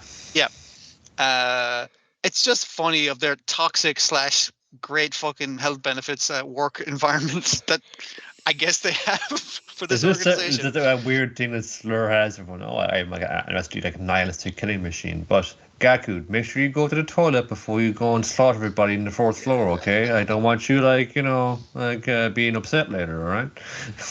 We've not had it said yet in the anime, have we, what the deal is with Slur and his group? No, but the majority of his group. He's worried that Sakamoto was involved because it's like, Sakamoto knows who I am, and it's just like... He knows my past. That's bad, because I'm trying to, like... it's in the way it's like he knows my past, like he knows what the deal might know what the deal is with me, that kind of shit. But it's more so it's like, someone who comes back from like your old life when you're trying to make a new fucking thing going on. It's like, it's awkward, is the way he kind of puts it, which is probably is the way for him. Yeah. Maybe that's it. I always is this kind of equivocating down to that one saying, yeah, it's normal. It's normal to feel this way. I mean, everyone feels that way at some point in their lives. I'm just being more proactive in like altering society to where people are going to kill each other. Being honest with people. Like, honesty is all I'm asking for people. And when you say like, oh, I could kill you, left the milk out again, I could kill you. Wouldn't it be good if you followed through and imposed an energy phone and killed that person at work who left the milk out again? Wouldn't it be better for a world? That's why it's a toxic workplace at Slurs, is what I'm trying to say. No, he's saying that and saying, I want to enable you. I want to give you what you need to succeed in life. Whether that be a handgun with 3 bullets for your co-workers or an endless slew of young recruits who you can film the professional interview with and say, come on, and he's gonna join her after deliberating for so long. He's going to be swayed to our side right now, and it's like Mafuyu was no reaction up and say, come on, give me something. Mafuyu was kind of saying get bent, and he's just like, all right, take 47. It's like, why do we have to put up with this fucking guy? It's like, he's fine, it's just his way, says Slur. But we do get the I guess part of the first day of college for Sakamoto and Shin, where Sakamoto is kind of like stepping in as the student teacher, really funny into what's her name's class, where she's like Akira is like, oh, I'm late for class, and she's like running with her books, and I like this literally has it's like a fucking textbook there with the basics of CQC. It's like there's a whole book written on the subject about that. Oh, that's the class she's actually going into, the CQC class, where the teacher's just like, this is not shoots a gun at her direction. It's like, this is not sneaking class. You will not be late to CQC. Okay, you class, volunteer for the live demonstration. Okay, we're going to show you how to take down a Poland twice your size. We got a student teacher with us here today, and then Mrs. Sakamoto steps in. There's a nice wrist turn from turns to flow over everyone saying, all right, any questions? Damn you, Nagamo, this is the meaning to both me and my wife. I won't forget this. Yeah, how dare you turn me into my beautiful wife? I do not fucking want this. Meanwhile, Shin is is currently reading manga in the Jacks, trying to live out the college life he never got because he got passed through on merits alone, on working in the industry of assassinating people, and he's just like, I'm trying to speed run this because I only got 24 fucking hours. Oh shit, are you a bully? Fantastic. All right. Oh, please don't hurt me. I mean, I already slammed your head against the toilet. Fuck it. That counts. That counts. Okay. I got somebody done there, confronted a bully, mixed up a class, hiding in the toilet, reading comics and smoking. I'm getting so much done this morning. This is great. So at the college life of a college boy. But we gotta find that database. Somewhere in this building is a database of all the records of all assassins have ever been employed or passed through here. We gotta find it. Also, Service will find it because as the only record of my past that exists in here, I got to erase it. So this is going to be the next arc, a day in college, basically. Yeah, and probably the entire next season. I just noticed Yeah, that there's so much like, in there. I thought There is a there's lot. multiple classes I thought they gotta go to, and like the multiple times you had to like engage with the weird like cafeteria dispensary system. We had to shoot a target to get your like a meal dispensed to you. Well, I Yeah. guess maybe breakfast, like break, lunch. Maybe they go as far as dinner. Maybe it's a long day. Like Maybe like Mm. extra Yeah. classes.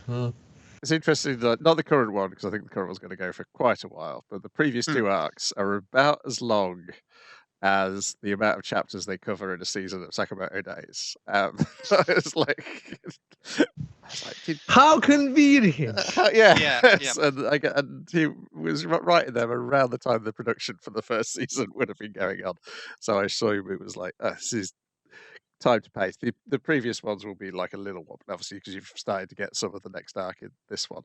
But yeah, I think it will be mostly the infiltration of the school next season. I think it was smart to set that up to make you go like, oh, I'm excited for that. And also to establish what they're doing so they can just go straight into what they're doing. No fucking Yes, pause, because basically. This is the arc where all the plots begin to start getting tangled up. Yeah. And we start to introduce like other elements that really weren't there before yet.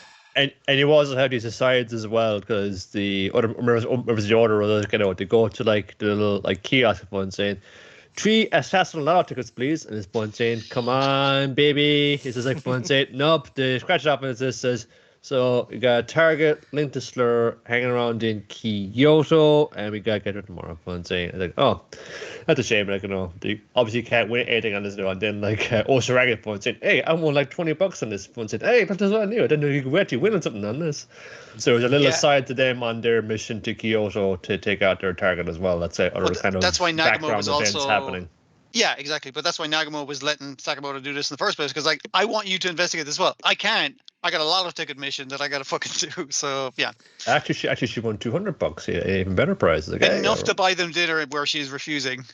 Saying she bought it with her own money when they literally saw her superior buy the fucking tickets. Well. Then we got new Pantheon Stocking episode 12, which contains the part-time job before Christmas, and Heaven Wars episode 1, the Family Menace, and new Pantheon Stocking episode 13, Heaven Wars episode 2, Attack of the Uncle, and episode 3, Revenge of the Bitch. So listen, if you had to go to part 1, I like Revenge of the Uncle. That's pretty good. But Attack of the Uncle, Revenge of the Bitch is so good as a title. Yeah. Fucking hell. Particularly because of all the great dialogue in the episode 13, particularly the bitch bit, the effing fuck stands for family. Everybody saying we're bitches. It's very good. Yeah. But before we get that, Panty has Christmas episode. Yes, Panty has pegged Santa into being unable to do his job, and so he enlists Nisox to take over for him. And she does it. Why? You're red enough already. You're made for this job. Yes. This blushing angel, I'm a demon. She keeps having to correct him.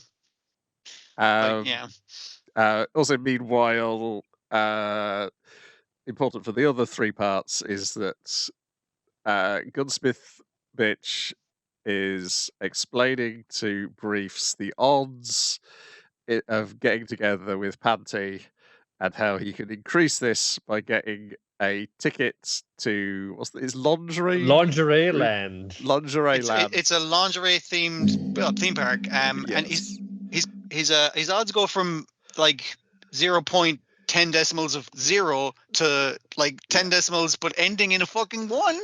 Like that's not 0. It's infinitesimally small. But it is a zero. But it is a 0 chance of him getting a ticket to get. And then, because supposedly, if you go and declare your love at the top of the Ferris wheel. The panty-based Ferris wheel, I guess, because everything's like underpants-based in this theme park. That is what will tip it up to the minuscule chance that he has, but then there is 0 chance of getting these tickets. But wouldn't you know, the final reveal is the present that Santa gave Nisox in return For saving Christmas. was a family ticket to Lingerie Land. We're all going to Lingerie Land for New Year's, guys. Way! Yay. I guess it's their character growth thing. I was like, I was looking forward to spending Christmas alone. My time where I can just be at peace with myself. I was like, I gotta save Christmas. Yeah, this was the episode where. Yeah, go ahead. No, it's the idea that she, like the people around her, they did set up all of their Christmases fell apart. I love Garrett Bell's one of my favorite characters in this, man. His thing, Christmas of reenacting Home Alone, has gone through because the guys have went to rob a mansion at Christmas to do Home Alone. The thieves he had captured, and he's tied them up in weird ways. We don't want to discuss.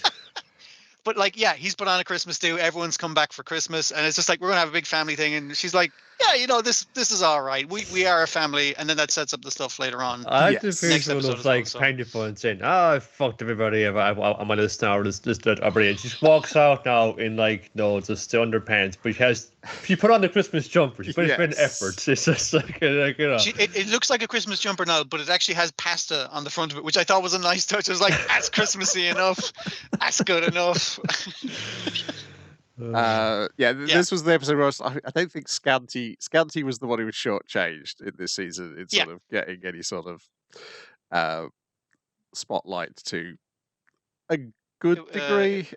Was it Scanty? Depends who the writer is like more, I suppose. Yes, because like Nisox just got like had that whole like we're going to do like the teen movie with Panty before. It's like, oh yeah, that's. She's speaking kind of more because she's like for Scanty's like she's like a bit more kind of forward and effusive. It's like but Nisox is just always like feels like the backup act to her. There's more equality between Panty and Stocking, Yeah. Heaven Wars episode 1. The girls have been invited up to heaven. They've temporarily allowed back in on invite from their parents. And it turns out the king of gods. Yes. Turns out the reason is because they've been embroiled in scandal, despite the fact everyone knows him and his wife are massive swingers. Apparently, they've taken it too far, and they need the girls to replace them as the heads of heaven. I love this, like that the two daughters are just like, you guys are fucking known philanderers. You philander as a thing. And they're like, yeah, but we did it a little too fucking much. So we're going to abdicate, and you guys are going to be the king of heaven, joint king of heaven. Lead us to kings. Well, at the moment, Stocking is higher in the ranking than Panty. Yeah, but just the idea, you guys. In my kitchen. You guys take over from me, and because you're young, you're hot. That's going to go well with the fucking metrics we've kind of looked into. Yes. The other thing we learn is that he is the king of gods because heaven is full of gods, presumably to cover all religions. It's very. I don't know if you've seen the last Thor movie, the bit with. No, I haven't. Russell Crowe as Zeus, and they've got they go to like a big sort of forum of various gods. It's kind of like in the Lego movie when you have all the pantheon of all like the Lego figures of all the franchises. I understand. And obviously all religions are real, except this guy's the king of all the gods, and he's a little bit Zeusy, a little bit like beardy. And like his wife having a cutout of a lingerie catalogue for live action for a body. He's got a cutout of a photo of a statue. And the dick of the statue, but yes, and the uncle has photographs of real hands. That real hand joke is so good because it's like, "Hi everyone," and immediately puts on gloves. I was like, "That's a good gag," so they don't have to do that the whole fucking time. But Brief not allowed in. He's not allowed. He's unaffiliated. What does Panty say that upsets him? Oh, he's only a geek boy. The Judge Dredd angels at the thing are basically like, you guys are allowed. Well, initially the one with the passport, please. And they're like, we didn't bring the passport. I'm the daughter of the king of heaven, invited by the king of fucking all gods. And it's not until the poly boys show up and like scan their credentials and let them in. But they get the demons in because they're their maids. They get Garter in because he's like, I guess he technically works for God. He's a priest, you get him in there. Yeah, we can get him in there. But that That's just a geek boy. Geek boy. That's all she sees him as. That's geek boy. So the Judge Dredd guards are like, "Fuck off! You're not allowed in here unless you're paid." Obviously. How does Brief discover Raimi's up to no good on the way back to Earth? He when he gets back. Oh, to he Earth, overhears the guards talking about the. Hey, did you hear about the king doing fucking bullshit? And it's like, yeah, it's like, oh fuck, they're in trouble. It's a setup. I gotta go back to Earth. Gets to meet a gunsmith bitch. She gives him a special tablet which will kill him for 24 hours so he can get back to heaven. Because this is a funny I thought she was going to shoot him, basically. was the thing. I thought she was going to... She does shoot at him to predict his fortune several times in the episode. There's the very funny gag where it makes it clear that her disguise changes depending on whether her glasses are in front of her eyes or not, because she's constantly lifting them back up and down. They obviously really like this character, and they're having a lot of fun with her. But it's like, don't worry, you're not going in alone. Oh, brilliant. It's the fucking dog that can't die. I'll give him the potion as well. So all dogs go to heaven, so he'll be grand. Yeah. And then they get their logo again of Brief and Chuck. Brief and Chuck. Because, yes, it has all turned out to be a big plan by Raimi. He's using the presence of demons in heaven as to show that the king and his daughters and his wife are up to no good. He needs to take over. In case according to Heaven Article 7, paragraph it's also 13. The thing of, he's like, please let me abdicate and make me the third in line, as the king of heaven is going like, you're third in line, dude. You wouldn't even be my first fucking choice. What the fuck, man? You're third in line. He keeps explaining this to him, and he's like, no, make me. And he's like, all right, take it easy. Like, you're gonna have to calm down with this. And he's like, I've recorded you saying, make me king of heaven. And you said, all right. And then I cut the fucking recording. So legally, that makes me the king of all gods now. Sorry. That's just the rules. Also, letting demons into heaven, pretty bad. Bad luck. Yeah. Turns parents to stone, blows them up in a model. There's a video up on YouTube of showing the behind the scenes on them blowing up all the models. We had some materials left over. We needed to explode for wrapped for the season. So, what more fun way was it blow them up at once? Well, it might also be the thing of you want to do multiple recordings, multiple models to blow up in case that explosion doesn't look great on camera. Yeah, you can. I sort of thought because they're doing the same thing. I'm going to turn the whole painting of heaven into stone to foreign materials for my doozy weapon. I thought it was going to like a whole little amphitheater of little dudes, and then individually they get So I guess that would take a lot of time, which they didn't have. Yes. I mean, they could have made the amphitheater and then blew that up. That probably would have been the quick way to do it. Those models are really big when you look at them in the behind the scenes. They are a bit, yeah. Well, they have to fill them up with I was going to say dynamite, with firecrackers, basically. It's just it gotta be of a certain scale where it's not going to be a dangerous explosion per se, but it's not going to be a real kind of zombie sparking a lighter and then calling an explosion is the same thing, It needs to explode that level of scale. But yeah, the idea is turning all the gods. I'm going to unite all the gods. So consider that. Everyone's like, yeah, that sounds great. It's like, so consider this your last fucking day alive, bitches. Turns them into stone, blows them all up. I want to say melts them down, but combines grinds them into a powder to make into a god-shaped warhead. So he's going to aim straight at hell to blow it up forever. Meanwhile, Panty Stocking and Scanty and Knee-Socks have got in a fight. Scanty and Knee-Socks and Garterbelt get knocked off the edge of heaven and fall back to hell and earth, respectively. I did like that Garterbelt initially he was because he was the only one bringing luggage because they were only coming for the evening. They were going to go back to Underpants Land afterwards, but he tries to bribe the new King of Heaven with his bag full of dildos and various sex. I bring you rare trinkets from the Orient. And your man's that's fucking disgusting. Get the fuck out of here. So then Garterbelt goes to Gunsmith Bitch, gets the same drug that Brief got, takes it, and unlike Brief and Chuck, who've gone to heaven, as we see a moment later, but first of all, we see Garterbelt takes the drug and goes straight to hell. It's like, what the fuck? This is bullshit. Also, I do like the contrast. The guards of the passport gate in hell are Judge Death, and I was like, that's good. That's good. Well, yes, Ibuyashi did say that his favorite artist is Simon Bisley. And his Understandable. favorite Yeah. comic is Lobo. So yeah, not surprising that he is familiar with variables of Judge Dredd.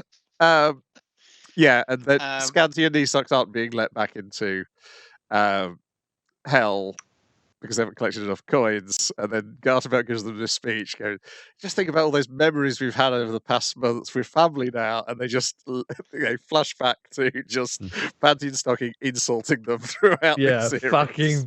Fucking demon bitch. And so it doesn't make their heart grow 3 sizes. They're like, those motherfuckers, we're gonna march straight back to heaven, kick their save them, then kick their fucking asses. We're gonna be the ones to take them out if anyone's gonna do it, which is great motivation. Yeah. His heartfelt speech works, but in the opposite way. Yeah. To the way he intended. Yeah. Yeah. Meanwhile, Brief smuggles himself into heaven by hiding inside Chuck. And the two idiots. But it's more so the two polyurethane and poly whatever the fuck. I can't remember. I can never remember which one.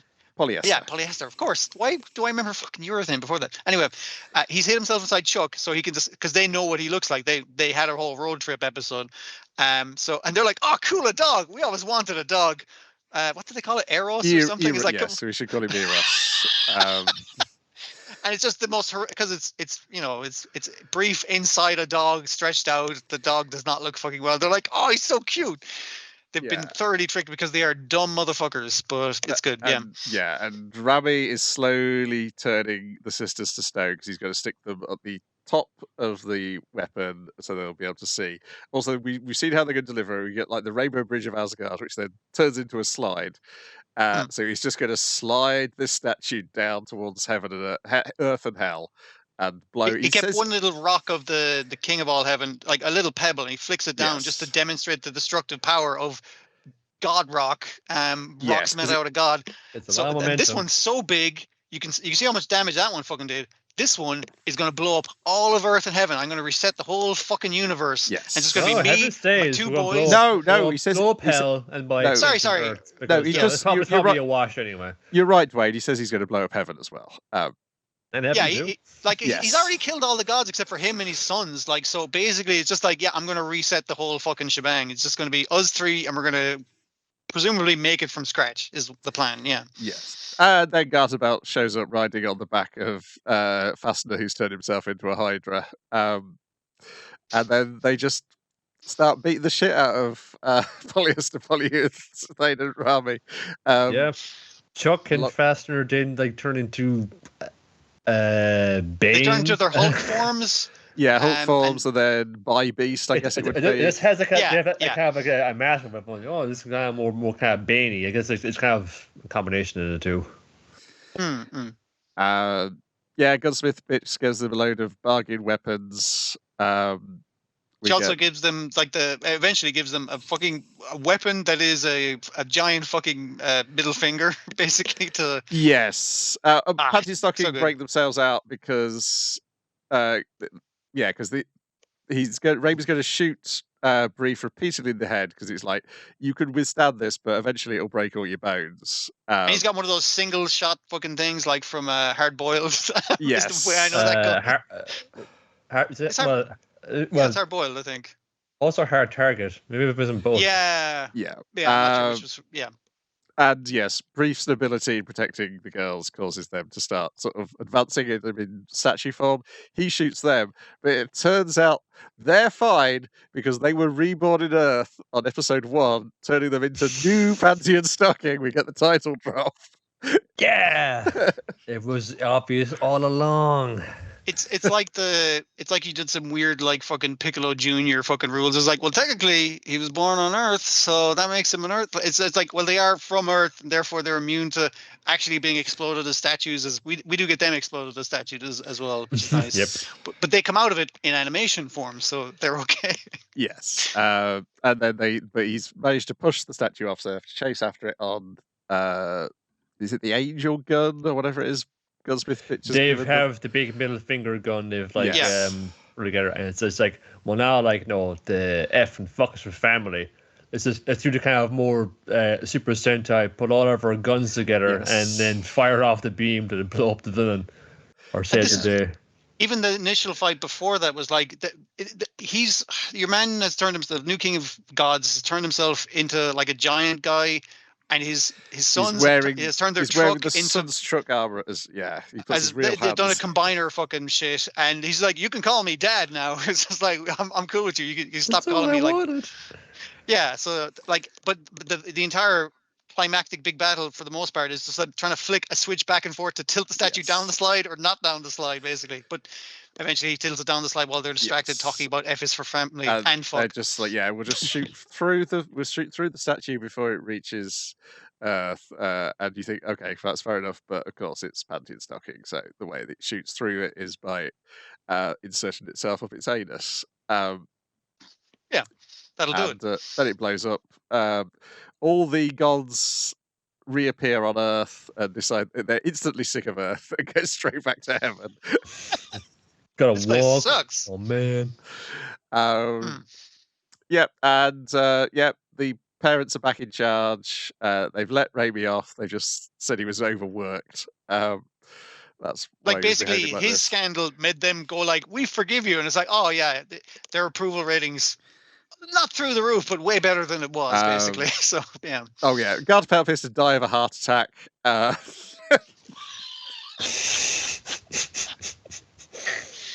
He clutches his chest, and then the very next thing we see is a flash forward. Oh no, sorry, we get it's when they kiss is when he dies of a heart attack. Yeah, it's when they see Panty and Brief kissing at the top of the Ferris wheel, which causes Garterbelt to apparently die.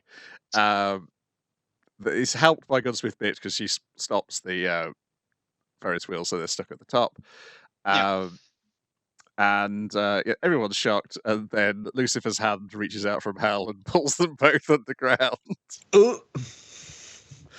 But don't worry, we get the flash forward. 10 years later, or whatever long it does. Yes, where Stocking is now in Garterbelt's role, and she's in charge of Junior and Bastard. One all angel and one all demon, seemingly. And how the hell did this come about, and where are you two from?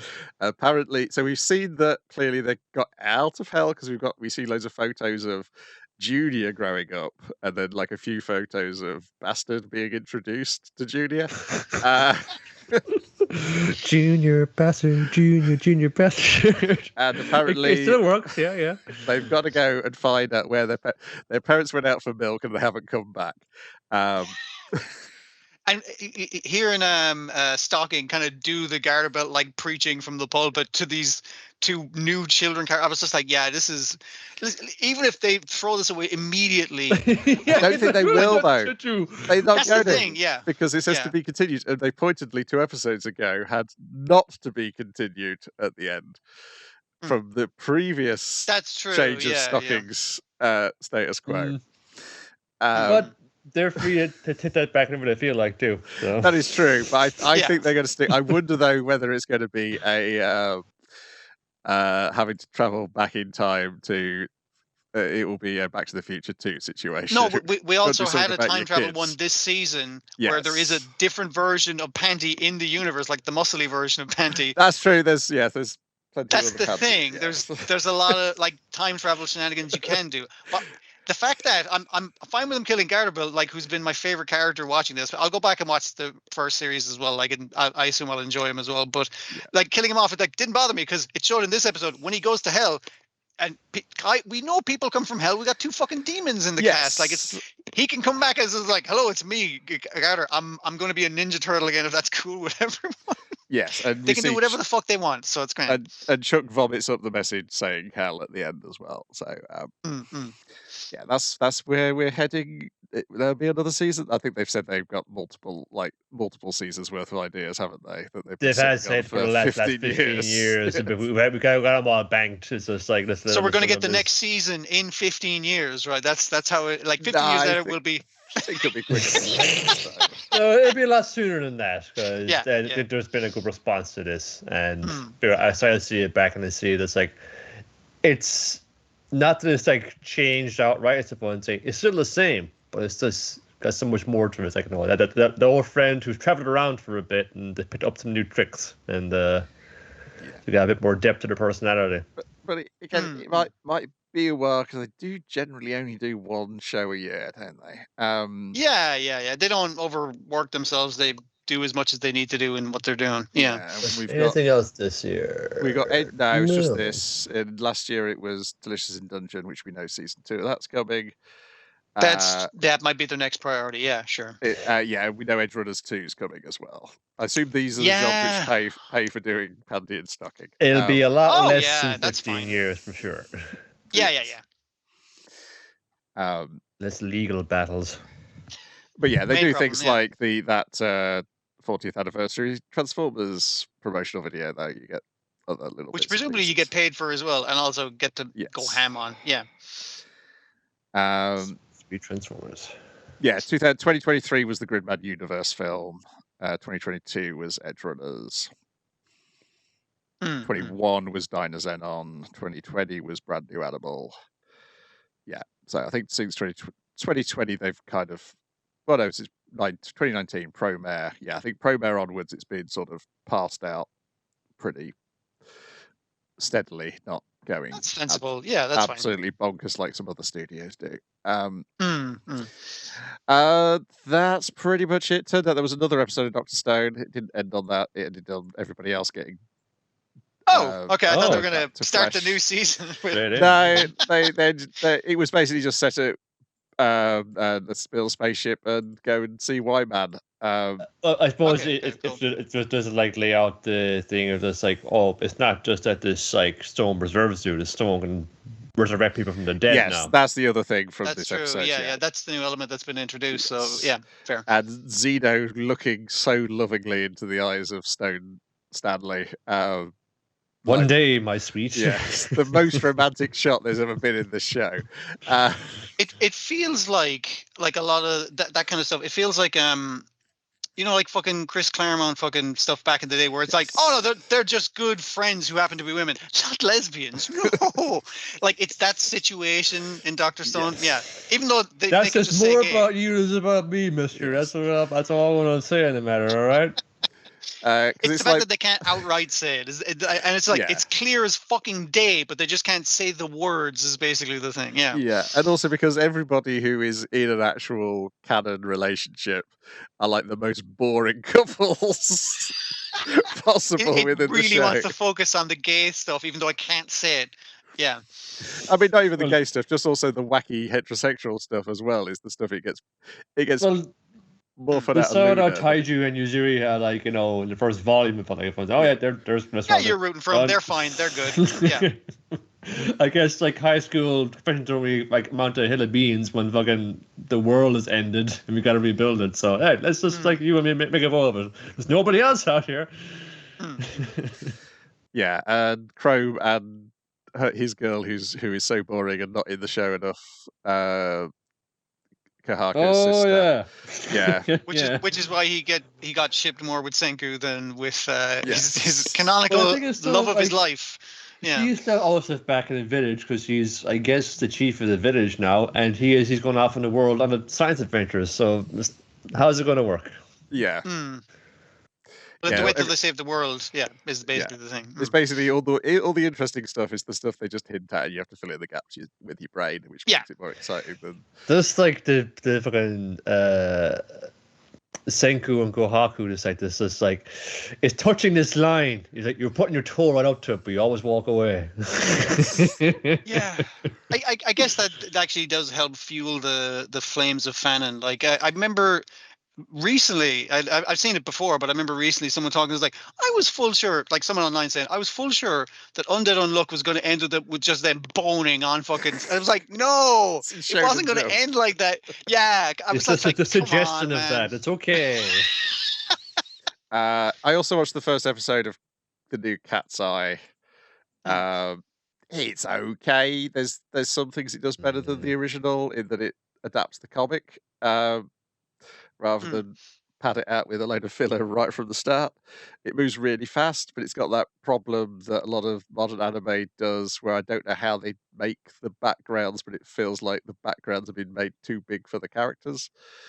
So where you look in the comics, it'll be a gallery and it'll feel quite tight and claustrophobic. Here it's just like we're in a gallery, it's fucking massive, there's not much happening on the screen because we've made the gallery too big. But when there's up close character stuff, it looks really good, and it does move at a heck of a pace. This background seems to be like, that's, I think, another area that's kind of, it's getting less experience kind of passed on there. I see something that's as simple as, like, as Anne Shirley was saying, this is actual, like, painterly background put into it, because we're not always hanging around in our average Japanese apartment or some shit like that, so we can just not something we can get stock footage of with a fucking camera. A render of that, you can kind of place them into. Yeah. Some of it is literally stock footage that they've got with a proper. Some of it you can, but I mean, like, you have someone like taking a turn of the century like building and then like recreating that in a background, basically. That's different than just like I'll just put a Photoshop filter on it to make it a background. That's fucking good enough. It's like, but proportionally, these characters are different sizes. Okay, never mind. Oh no, this would be even better if it used the Photoshop filter like the Lupin the Third Part 6 did. This is just like drawn from the imagination, but we drew it too big. It feels a bit like it feels a bit like when you're drawing as a kid and you realize, oh, I drew them too big and I don't have room on the page to finish off. His legs are just going to drop off the page here. You won't get to see his feet. That's loser talk. You staple on a sheet to the bottom. You keep going. You haven't watched that new Kamen Rider, have you? Is that out? I have watched the new Kamen Rider, yes. How is it? It looks nice from what I've seen, but yeah, it's enjoyable. It's say dream is the theme. If they are using AI stuff, it's very brief, if at all. I noticed I noticed when they got the AI criticism, they then put a trailer out showing like doing the martial arts in front of the whatever you call it. It's not the volume because I'm sure they can't. It's a similar kind of technology or something. Yeah.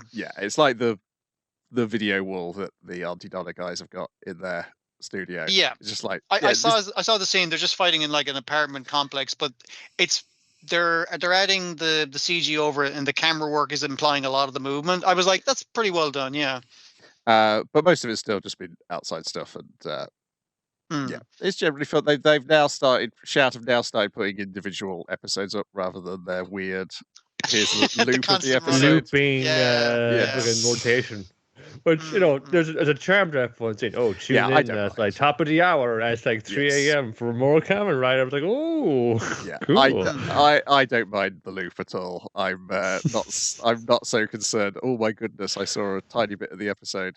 I'm going to be spoilt on my toy show for 8-year-olds. The thing I do like about that through a window, damn it. The thing I really enjoy about that Shout Factory thing, it's like when it's the experience of, for a guy like me who doesn't watch TV, of randomly channel hopping and finding something that you like, even if it's partway fucking through.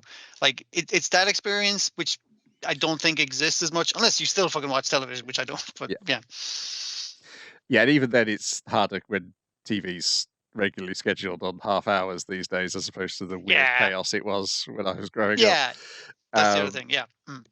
7:43 is when it's starting. Oh, great. Okay, I'll tune in then. Welcome to my world. Right. That's everything. We're back next week with new stuff, but not too much new stuff because I'm not sure. I'm not sure how much of it's actually going to get released officially. It's more the week after Nest. It is, yes, because always the first week is always light novel silage. Silage is putting it generously. Yeah, listen, Brian, silage, horrible, stinky stuff, but it's useful, right? Okay, it serves a purpose. I was thinking, the reason silage came to mind is because of one of the shows we are hopefully watching next week, which will be Noble Farmer. Oh, yeah. Season 3. That might be one we have to rely on fucking fan subs because that one has had trouble getting picked up. But Good it salt is of the earth, fucking... folks. Share with your community. Starting with cows, though the trailer's got one of those annoying YouTube AI dubs. they've activated those. I was like, quickly switch it back to the Japanese. I'd rather not understand it than hear these voices. It'll be funnier, yeah. But we will have Sander. That's streaming on Prime. Christmas came early. Yes. Ganglion is the other thing I'm interested in, but I don't think that's got a streamer announced, and I'm fairly certain Ganglion. Nobody's going to pick up Style of Hiroshi Nohara's Lunch, the Shin-chan spin-off about what the dad has for lunch. But sure, they wouldn't make a Solitary Gourmet like OG on there, so why would like a spin-off of that ever have a attraction? Unless India steps up and then they get out the rest of us. Yeah. We'll be back next week With all that jazz, hopefully. Ta-ra for now. Bye. Farewell.